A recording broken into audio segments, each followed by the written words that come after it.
The Jack Benny Program. American. Fine tobacco is what counts in a cigarette. And LSMFT. Lucky Strike means fine tobacco. LSMFT. No doubt about it. Lucky Strike means fine tobacco. That's one thing you can be sure of always. Year after year, at auction after auction, independent tobacco experts, men who really know tobacco, can see the makers of Lucky Strike consistently select and buy that fine, that light, that naturally mild tobacco. Fine, light, naturally mild tobacco. Real Lucky Strike tobacco. Fine tobacco that means real, deep-down smoking enjoyment for you. So smoke that smoke of fine tobacco, Lucky Strike. So round, so firm, so fully packed, so free and easy on the draw.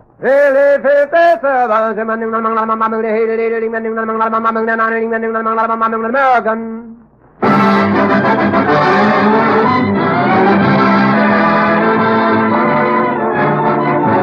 The Lucky Strike program starring Jack Benny with Barry Livingston, Phil Harris, Rochester, Dennis Day, and yours truly, Don Wilson.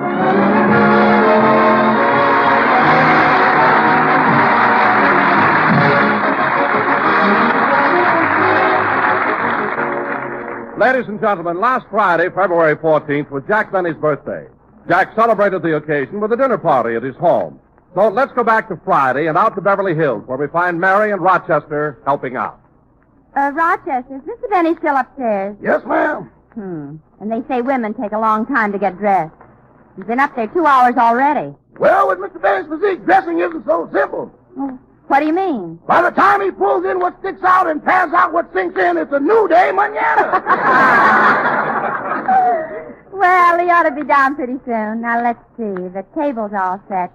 Oh, by the way, Rochester, you going to serve hors d'oeuvres? Yes, ma'am. Oh, that reminds me. I'd better take the caviar out of the refrigerator. Caviar? Did Mr. Benny buy caviar? Well, yes, indirectly. What do you mean indirectly? Well, once a week we have fish for dinner. Uh-huh. And before I go to the market, Mr. Benny tells me to pick out a sturgeon with that maternal look.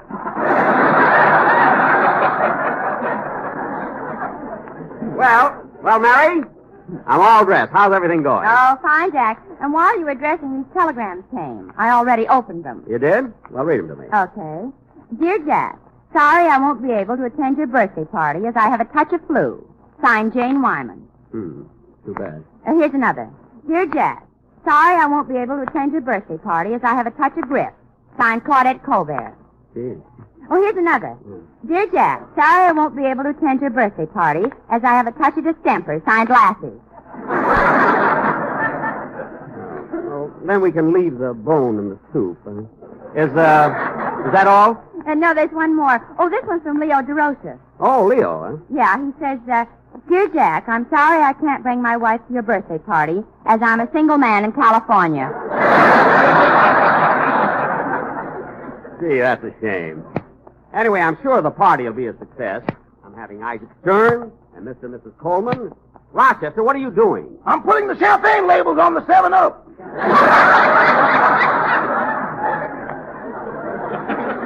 I'm not serving that tonight. I'm having still wine. Which do you think would be better, Mary, red or white wine? Oh, I don't know. What are you having for your meat course? Oh, I'm having a Mance de Boeuf, Bordeaux sauté. What's that? Hamburger. We're not having it as patties. We're having it as meatballs.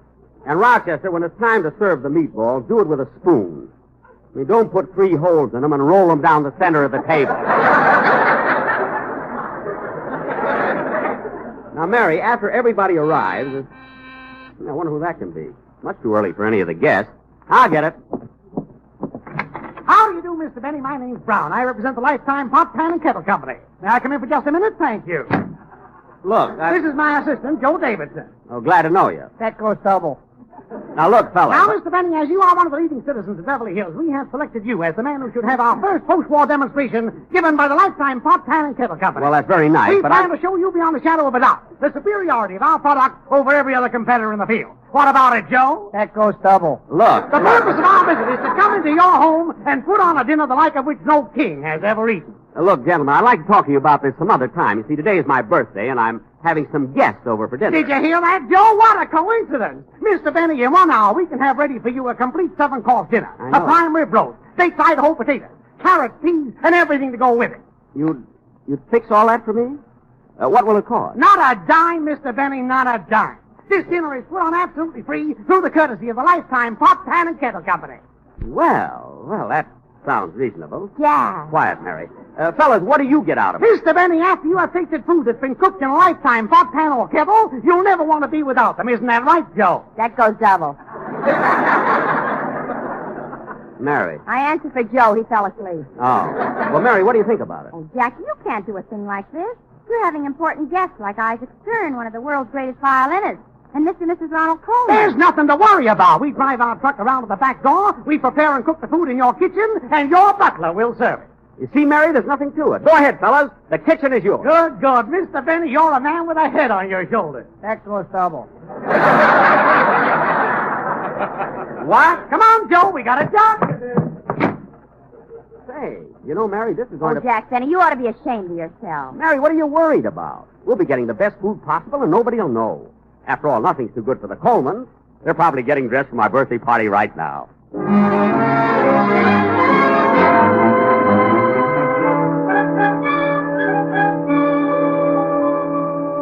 Ronnie, are you ready yet? In a moment, Benita.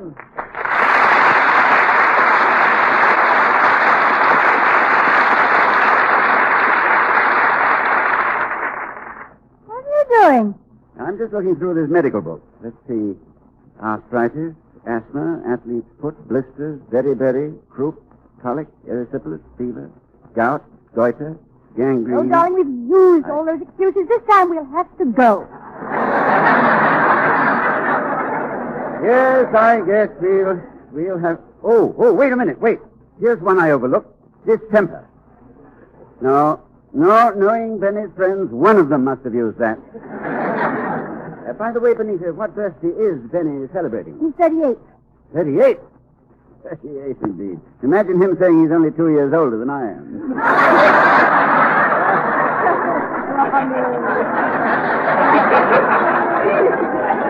Oh, let's stop wasting time and get ready. They're expecting us. I told Mr. Benny we'd be there early. You saw Benny today?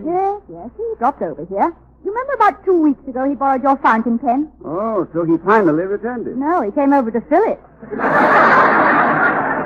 Imagine that. When we go on our vacation, we ought to leave a bottle of ink at the back door. We did that last year, and that Harris fellow drank it. Come on, Ronnie, come on. Put on your tie. All right. Oh, what a wasted evening this will be. Wish I could stay at home and listen to some good music. By the way, you know that new record I bought? I almost know it by heart. Really? How does it go? Open the door, Richard. Richard, open that door. Come on, darling, help me out. Rap on the table. Oh,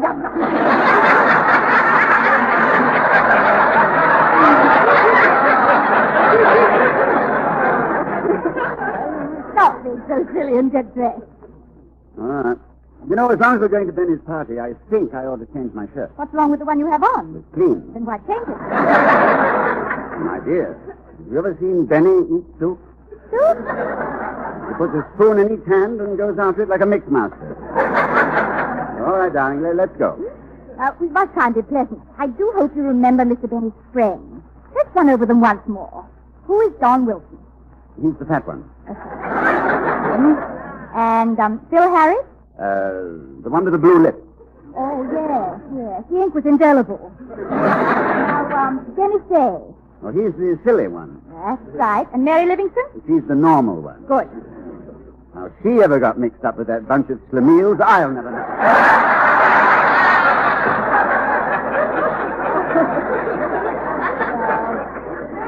Come on, Ronnie, come on. We mustn't keep them waiting any longer.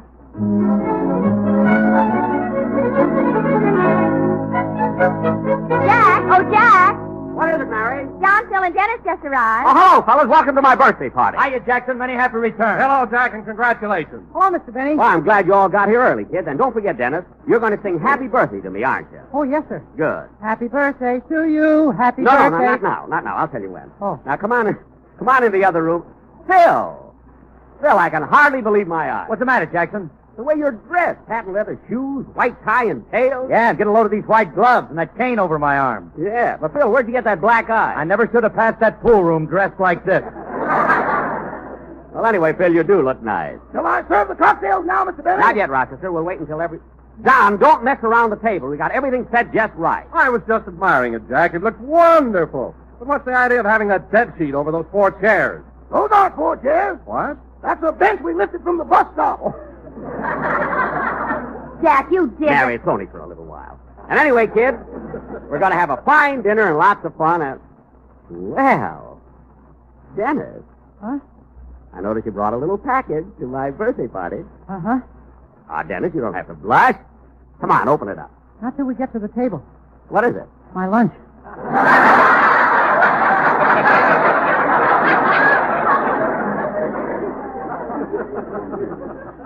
After all, it is my birthday. It seems that somebody could have brought me Jack, something. I brought you something. Look, a birthday cake. Huh? Well, isn't that beautiful? A birthday cake with 38 Lucky Strike cigarettes on it. Isn't that wonderful? John, what's the cake made out of? It's made of that fine, that light, that naturally mild No, tobacco. Don, They're the so cake. round, so firm, so full. John, I know about the Lucky Strike. I mean, how about the cake? No thanks, I'm on a diet. Oh. Anyway, it's nice of you to put 38 cigarettes on it. Say, Jackson, who are you trying to kid with that 38 stuff? You're a lot older than I am, and I'm 35. Happy birthday to you. Dennis, Happy quiet. birthday. What'd you say, Phil? I said that I'm 35 years old, and I don't even show it. What are you talking about? You've been studying music for over 35 years. He doesn't show that either. I agree with you. 35.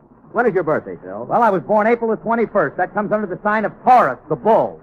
What does that mean? People born under Taurus are usually handsome, popular, and have nice, stable manners. Oh, Harris, with material like this, you better make money fast, kid. You're not kidding. Taurus the bull. Mary, what were you born under? Elsie the cow. Elsie the cow. It happened in a boarding house. Oh, Olivia, to think your sister Babe nearly took your job away from you. Mary, another joke like that, and you'll be asking Babe for her autograph. And this is nothing to kid about. The Zodiac is a very interesting subject. It most certainly is, Jack. You know, I was born under the sign of Leo, the lion. You were? Dennis, what sign were you born under? A ticket sign. My mother was out on strike.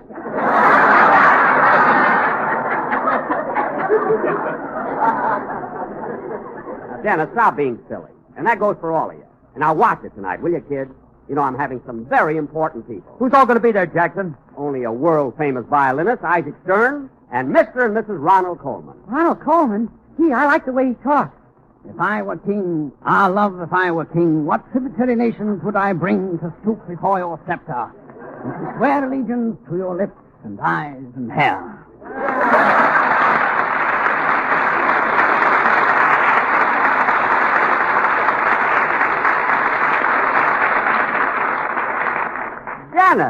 Dennis, you sounded just like him. That was very good. Thank you, Benita.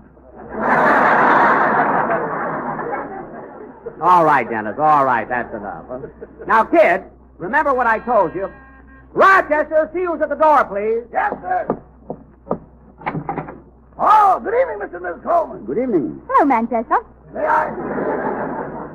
I check your wrap, Mrs. Coleman? Oh, I didn't wear any. It's so warm out.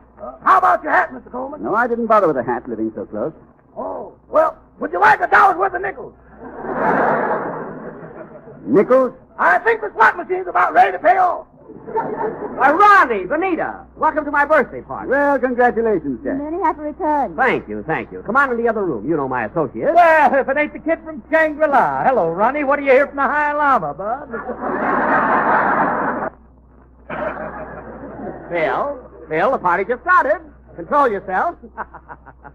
Here's Mary and Don Wilson. It's nice to see you again. Hello, Mr. and Miss Coleman. Hello. Hello.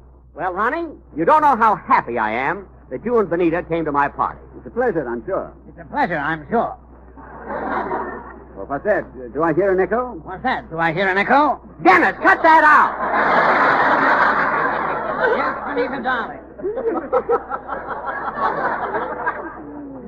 You know, Ronnie, you'll have to excuse Dennis. He always likes to imitate famous people. You know, it's amazing, but sometimes it can be embarrassing. Mrs. Coleman, here, have a piece of Jack's birthday cake. Oh, thank you. Yes, and here's an ashtray. I mean, a fork. It's very good. Ladies and gentlemen, Mr. Isaac Stern.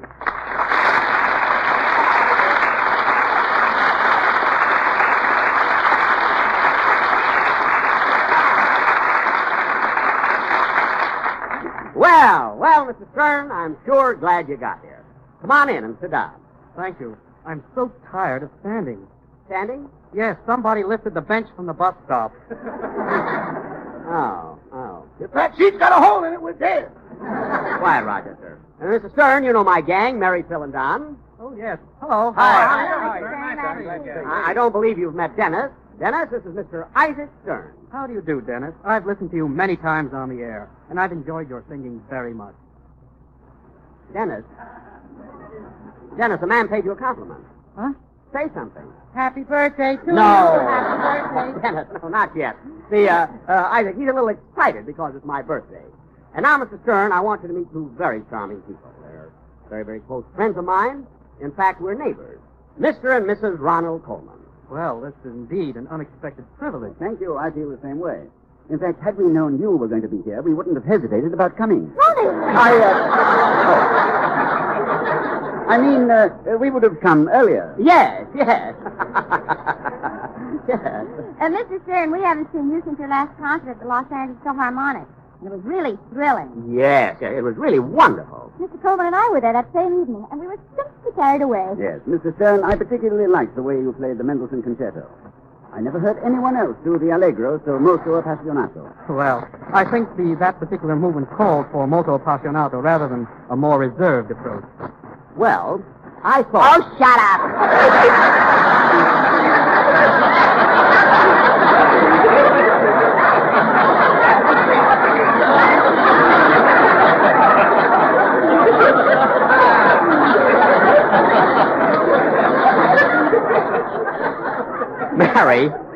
Mary, that's no way to talk to Mr. Stern.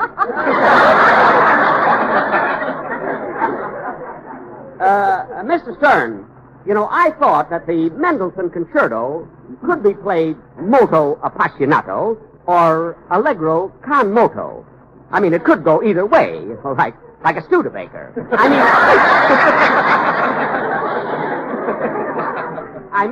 One has a moto in the front and the other has a moto in the back.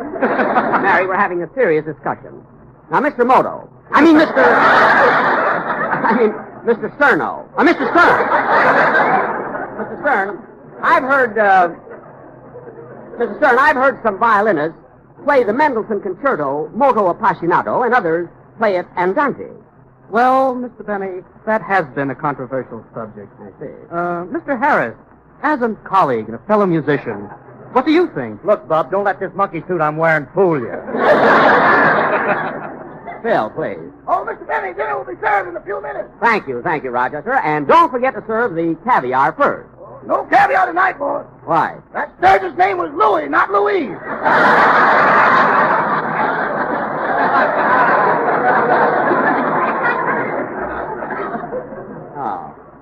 Oh, well, then we'll just have cocktails. Mr. Stern, would you consider it an imposition if we asked you to play a number for us before dinner? Oh, that would be wonderful. I'd be happy to play for you. As a matter of fact, sheer coincidence, of course, I just happened to bring my violin and accompanist with me tonight. My birthday, they could have at least asked me. I would have refused anyway. Who's going to take that chance? Never mind. Is there any composition you'd care to hear in particular? Mr. Stern, in your repertoire, do you happen to know Open the Door, Richard? What? Bonnie, how splendid suggested to sing. Mr. Stern, there's one number I always love to hear on the violin. It's the Janowski Concerto. Oh, that's my favorite number, too. How about it, Mr. Stern? Oh, I'd be very happy to play that.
Mr. Stern, that was really excellent.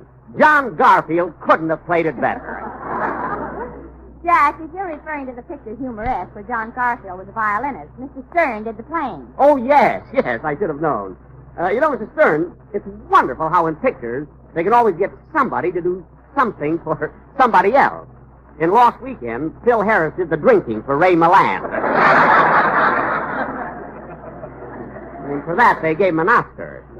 The blue lips? No, red eyes. And by the way, Ronnie, speaking of pictures, I saw the preview of your new one, the late George Atley, and it was simply wonderful. Oh, thank you, Jack.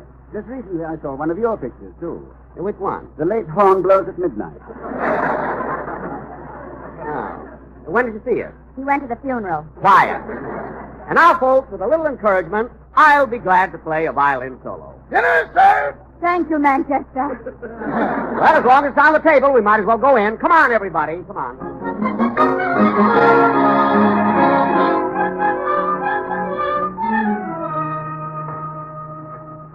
Hey, Jackson, this is the best grub you've ever had at your house. Yes, Jack, I've never tasted such good food. Yeah, what food? These things melt in your mouth. Dennis, those are ice cubes. Anyway, I'm glad you're all enjoying it. After all, it's my birthday, and I thought I'd go all out. You're not out of dime. Mary, please. Hey, Jack, this roast beef is simply delicious, isn't it, Benita? Yes, I wonder if I'd dare ask you some more. Certainly, there's more where that came from. Rochester, more roast beef, please. Yes, sir. Anybody want more butter for their baked potatoes? Yes, bring in more butter. Yes? Put the sugar bowl in your pocket. It's ours. Anybody want more bread, carrots, peas? Ronnie, what are you doing? Emptying the sugar out of the bowl. Oh, you needn't bother that cow's too. Mr. Stern, why don't you put down the violin and eat something? I thought somebody might ask me for an encore. Oh, we'll have that after dinner. Benita, I think we've had Benny wrong all the time. This dinner is simply wonderful. Now stop talking and let me eat. See, I'm full. Me too. Oh, come on, don't stop. Now eat some more. No, Jack, I couldn't eat another bite. And I'm not one to make speeches, but if I were king, love if I were king. I'm sorry. Jack, after this marvelous dinner, I want to tell you how much we appreciate your inviting us here. My pleasure, I'm sure. And Jack, this being your birthday, I want to take this opportunity of wishing you many, many happy returns. Happy Happy birthday, Jack. Good luck. Please. Well, my friends, I'm so happy that you could all be here tonight on my birthday. I'm glad you enjoyed the dinner. And I hope that next year... All right, folks, you've all had a chance to taste the food. Now listen to me. What? This demonstration dinner was put on here tonight free of charge by the Lifetime Pot, Pan, and Kettle Company. Wait a minute. Quiet, Bob. It's Echo Double. Demonstration dinner. The Lifetime Pot, Pan, or Kettle is Look, available Mr. in Brown. different sizes, ranging in price from $1.50 to $4.75. Come on, Benita, let's get No, out of you here. don't. Hey, Joe, lock the door. Lock the door, don't you dare. This is an outrage. We're going. Going? There's one like you at every demonstration. You float yourself on free grub, then you want to leave. Don't lock the window. Now, wait a minute. I knew this Now, would here's an happen. important fact about the Lifetime Kettle. It's stainless steel. It's sturdy. I'll show you. Not on my head. Come on, Benita, let's go. Ronnie, Benita. Mr. Stern, you can't go. Don't go, please. Wait. Look, Mary, it wasn't my fault.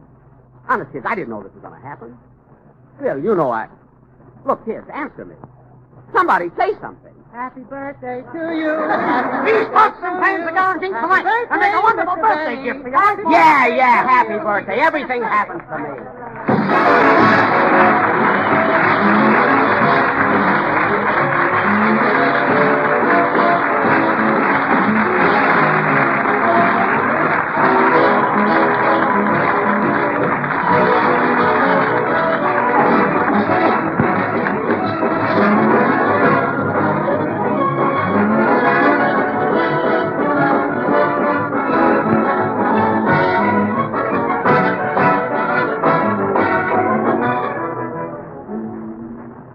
Ladies and gentlemen, savings bonds are vitally important to the nation's battle against price inflation and for the future and welfare of us all. It is important that we continue to build financial security for ourselves and for our children. Protect your future. Buy extra bonds now. Thank you.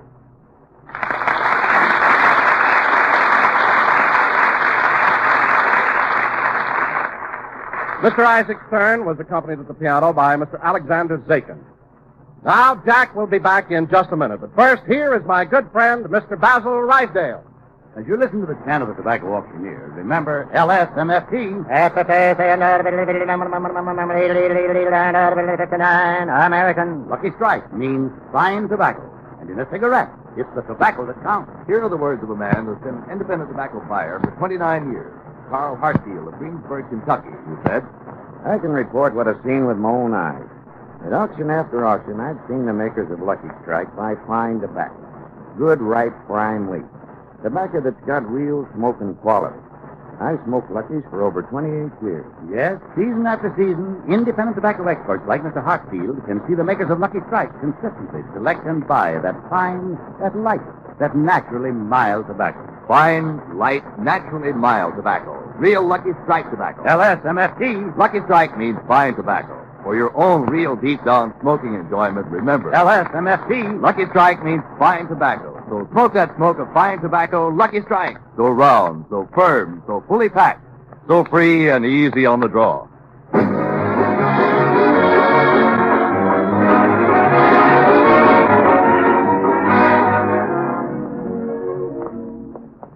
I was never so embarrassed in my life. It certainly was humiliating. Yes. And I have to play my violin yet. I tried to anyway. What an evening. But you know, Benita, that was a delicious dinner. And I was just thinking, you know that little party we're giving next Saturday? Yes. Do you think those men would... Ronnie, you wouldn't dare.